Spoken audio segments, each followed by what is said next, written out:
Bienvenue dans Fringe Pop 3, 2, 1, l'émission qui croit que le monde est plus étrange qu'on ne le pense, mais penser ne doit pas être étrange. Peu de personnes dans l'histoire du monde sont plus familières que Jésus de Nazareth, Jésus-Christ, mais, croyez-le ou non, il y a des gens qui pensent que Jésus n'a jamais réellement existé. Pour penser cela, il faut écarter le Nouveau Testament et le jeter comme source historique. Cela semble pour le moins déraisonnable, mais cela n'empêche pas les gens de le faire. Mais qu'en est-il des autres sources? C'est la question que tout le monde se pose, qui veut, en quelque sorte, rejeter le Nouveau Testament. Y a-t-il des témoins, en dehors de la Bible, de l'homme Jésus de Nazareth? Eh bien, il y en a. Il n'est tout simplement pas vrai que de telles sources n'existent pas. Les sources gréco-romaines classiques font référence à Jésus, tout comme les sources juives. Ainsi, l'épisode d'aujourd'hui de Fringe Pop va examiner le matériel juif pertinent pour établir l'historicité de Jésus de Nazareth. Notre première source juive ancienne, qui concerne l'historicité de Jésus de Nazareth, a été écrite par Flavius Joseph, né vers 37 ou 38 après Jésus-Christ, la première année du règne de l'empereur romain Gaius. À l'âge de 27 ans, Joseph a dirigé une délégation diplomatique juive spéciale devant l'empereur Néron. 2 ans plus tard, lorsque les Juifs se révoltèrent contre Rome, Joseph prit le commandement d'une force de résistance juive dans la région de Galilée. Finalement, Joseph et ses hommes se sont rendus aux Romains. Ce qui s'est passé ensuite était assez inhabituel. Joseph devait être envoyé à Néron, mais pour éviter que cela ne se produise, Joseph a décidé de parler au général Vespasien, qui deviendrait bientôt empereur, des prophéties que Joseph avait reçues plus tôt concernant l'avenir du général. Joseph a présenté sa reddition dans le cadre de sa mission prophétique sur Vespasien, prophétisant prétendument que le général deviendrait le prochain empereur. Eh bien, c'est effectivement ce qui s'est passé. Que Joseph ait vraiment reçu une prophétie de Dieu au sujet de Vespasien, ce n'est pas notre préoccupation à ce stade. La réponse de Vespasien à tout cela, comme le note Steve Mason, spécialiste de Joseph. Je cite, « La prédiction de Joseph est rapidement devenue célèbre à Rome, probablement en raison de l'effort de propagande du nouveau souverain. » Fin de citation. Joseph a fait de cette bonne fortune une carrière, servant d'interprète pour les Romains dans le traitement des Juifs de langue araméenne, puis s'est tourné vers la rédaction de longs récits historiques. Il mourut vers 100 après Jésus-Christ, après la fin de la période du Nouveau Testament. Ainsi, Joseph est un contemporain très important des événements du Nouveau Testament. De nos jours, Joseph est reconnu comme une importante source d'informations sur le Nouveau Testament, ayant aussi été respecté dans l'Antiquité.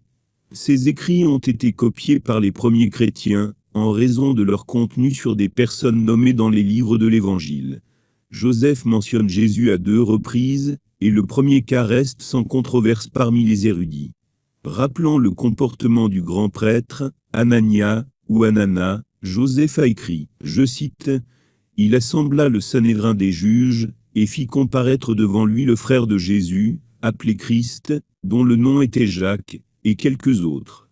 Après les avoir accusés d'enfreindre la loi, il les a livrés à la lapidation. » Fin de citation.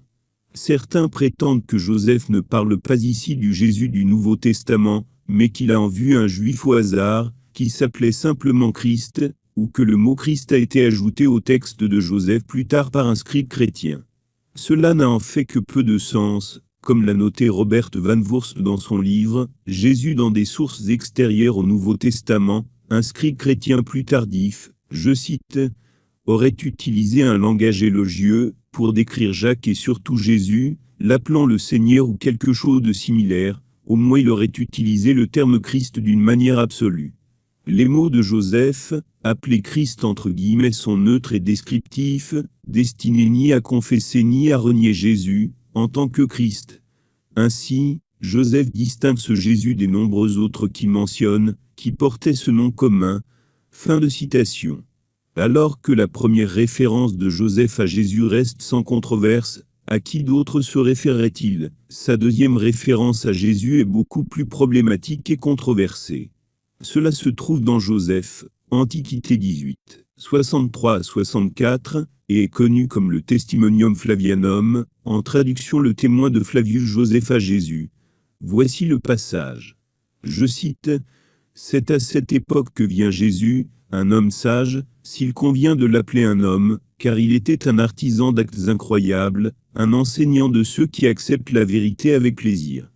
Et il a attiré de nombreux Juifs, ainsi que de nombreux Grecs. Cet homme était le Christ. Et quand, au vu de sa dénonciation par les principaux d'entre nous, Pilate l'a condamné à une croix, ceux qui l'avaient aimé au début n'ont pas cessé de le faire. Il leur apparut vivant de nouveau le troisième jour, car les divins prophètes avaient annoncé ses merveilles, et d'innombrables autres le concernant. Et même maintenant, la tribu des chrétiens qui porte son nom n'a pas encore disparu. » Fin de citation. Vous pouvez demander, quel est le problème ici? Eh bien, le problème réside dans ces références manifestes, non seulement à Jésus et à son procès, mais le langage est presque théologique. Ce que Joseph a à dire sur ce Jésus est presque confessionnel dans sa forme. Nous devons développer un peu cela. Premièrement, le texte de Joseph dit « Cet homme était le Christ », ce qui semble presque trop chrétien. Et pour un grec, c'est-à-dire pour un gentil, le mot Christ, en grec est Christo, aurait eu peu de sens, car le mot signifie en fait mouillé ou un. Mais pour un juif, c'est très significatif, car c'est l'équivalent grec de l'hébreu Mashiach, Messie. Si Joseph écrivait ses antiquités à un public de gentils, afin d'expliquer le judaïsme, le choix du Christ semble vraiment étrange, et certains disent donc qu'il a dû être ajouté plus tard. On s'attendrait à ce que Joseph explique le terme, s'il écrivait aux gentils, mais il ne prend pas la peine de le faire. Il est possible, cependant, qu'il n'exclut pas les Juifs de son auditoire. Mais cela pourrait s'avérer un point discutable. Mais ne perdons pas de vue l'essentiel, même si, je cite, « Cet homme était le Christ », fin de citation, n'est pas original à Joseph, nous avons quand même une phrase claire se portant au Jésus historique dans ce texte. Ce qui reste, eh bien, nous avons un homme qui a gagné des adeptes parmi de nombreux Juifs, et parmi de nombreux Grecs. Il a été crucifié par Ponce Pilate. Qui d'autre cela pourrait-il être? Outre Joseph, il existe une autre source assez évidente en dehors du Nouveau Testament, où nous pourrions nous attendre à ce que Jésus soit mentionné. C'est, bien sûr, du matériel rabbinique, des écrits rabbiniques, y compris le Talmud ou la Mishnah. Il n'est pas surprenant que les auteurs rabbiniques mentionnent Jésus, bien qu'ils aient une vision assez négative de lui. Pour les rabbins, Jésus est un faux enseignant comparable à Balaam, le faux prophète du livre des Nombres de l'Ancien Testament, qui a conduit les Israélites à l'idolâtrie et à l'immoralité. Dans certains passages de ce matériel, Jésus est qualifié de sorcier, dans une tentative d'expliquer les sortes de miracles qu'il a accomplis, dont nous lisons dans le Nouveau Testament. Voici un passage représentatif. Je cite, « Il a été enseigné que, la veille de la Pâque, ils ont pendu Jésus. Un héros le précéda pendant 40 jours, proclamant, « Il sera lapidé parce qu'il a pratiqué la magie, et il a incité Israël à s'égarer. Que quiconque sait quoi, que ce soit en sa faveur s'avance et plaide pour lui. » Mais rien ne fut trouvé en sa faveur, et ils le pendirent la veille de la Pâque. Fermez les guillemets, ce texte vient de Bessanhédrin 42.3. Les rabbins ont également affirmé que Jésus était une personne réelle, car dans leurs écrits, il l'accusait d'être un enfant illégitime, que sa mère Marie a été infidèle à son mari. Cette accusation se retrouve, bien sûr, également dans le Nouveau Testament en Jean 8, 41, niant la naissance virginale de Jésus. Ainsi, ce que nous avons dans les sources juives, ce sont des références certaines, assez claires, à un personnage historique, Jésus de Nazareth, qui sont toutes négatives, parce que Jésus était un rival. Parce qu'ils ont rejeté Jésus comme leur Messie, nous nous attendrions à ce que ce genre de commentaires négatifs viennent de ces sources. En guise de conclusion, la situation est à peu près celle des sources gréco-romaines. C'est une tactique assez désespérée que d'insister sur le fait que Jésus n'existait pas, à la lumière du matériel source, dans ce cas des sources juives. Nous n'avons examiné que quelques échantillons. Jésus est également mentionné à nouveau, dans les textes classiques grecs et latins. Nous avons des écrits grecs, latins et rabbiniques, en plus des écrivains juifs dont Joseph.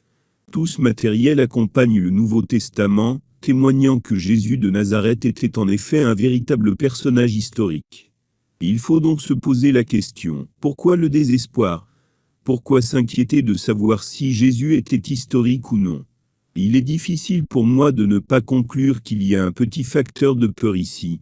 Si Jésus était réel, alors peut-être que ce qui est dit à son sujet le serait aussi.